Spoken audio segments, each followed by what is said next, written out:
Hello guys! Hello para to sa lahat ng Aquarius. Aquarius, tingnan natin ang money, career, financial reading mo for the month of May. At ay general reading, so pwede kang makaresonate. Gamitin mo lang yung intuition sa panonood. Okay. First card natin, wow! Aquarius, triumphant, success, blessings. Tingnan natin, it's number 7. You're waiting for this. Ang tagal mo tong hinihintay.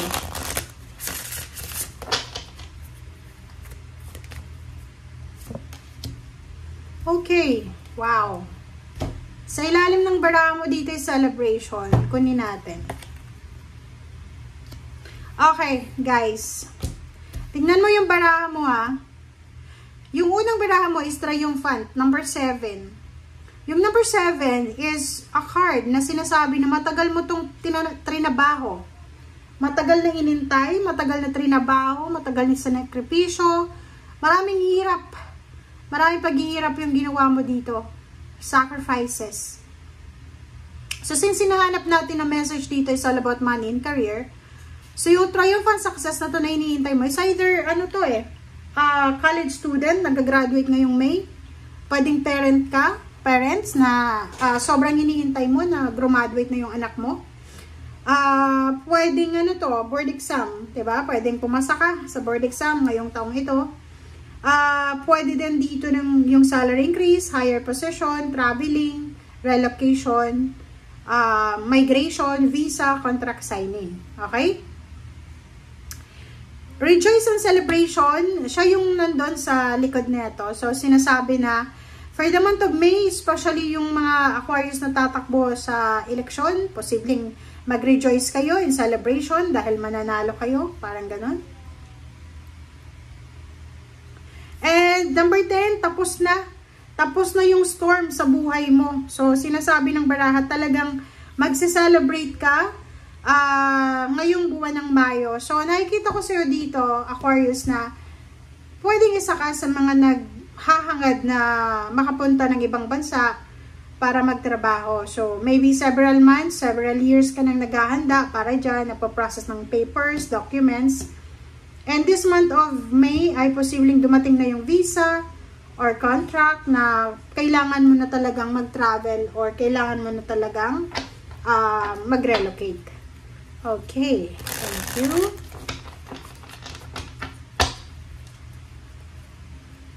Aquarius.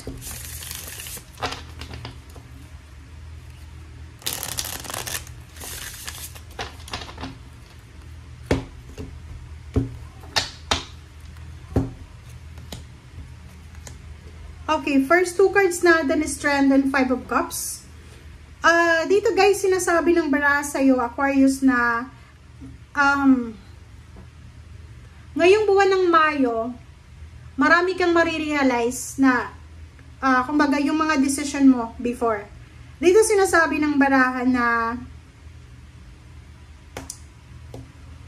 marami sa inyo na magsisisi, 'di ba? Pwedeng pagsisisihan mo yung mga decision making mo dati, lalo na sa pera.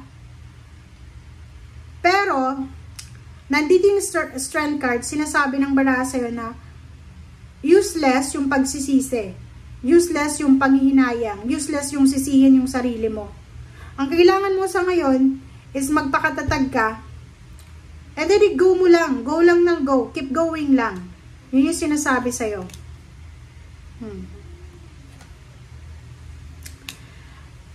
Nakikita ko sa'yo dito, nandito yung Hermit, tsaka King of Wheels.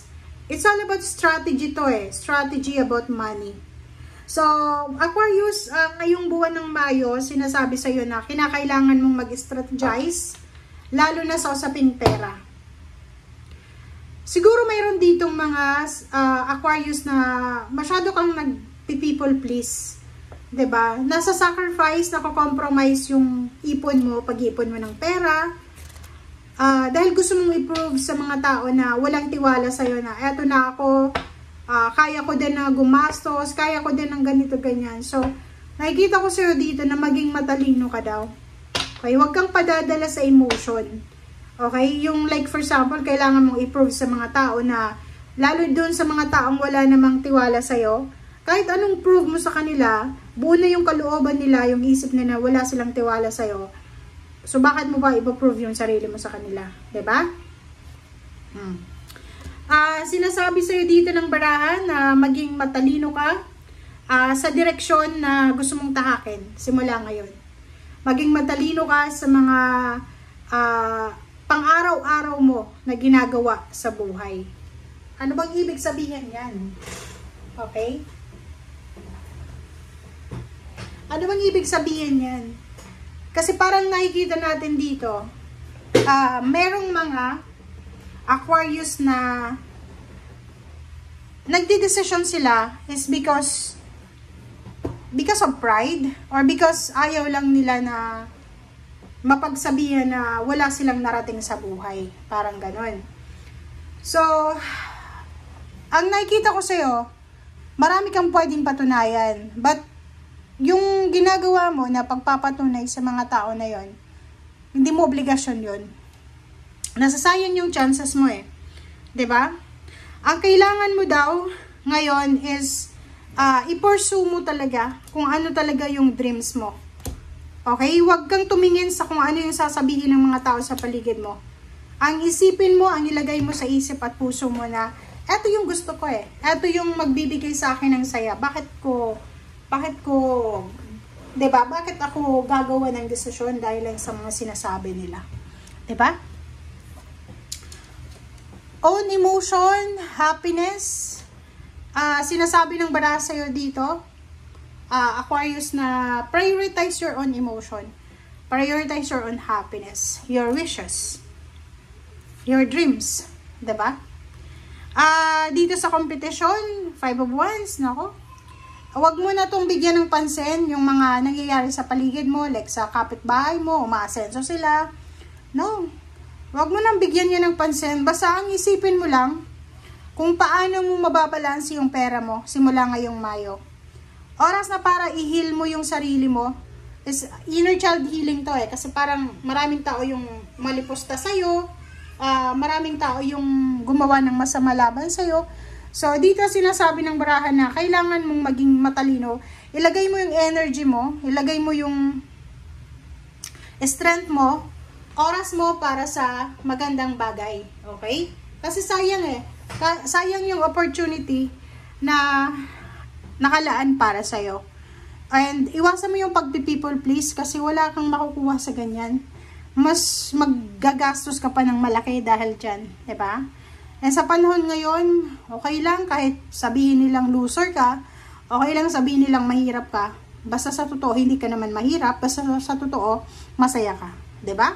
So yun guys ang sinasabi ng baraha. Maraming salamat and see you again. Bye!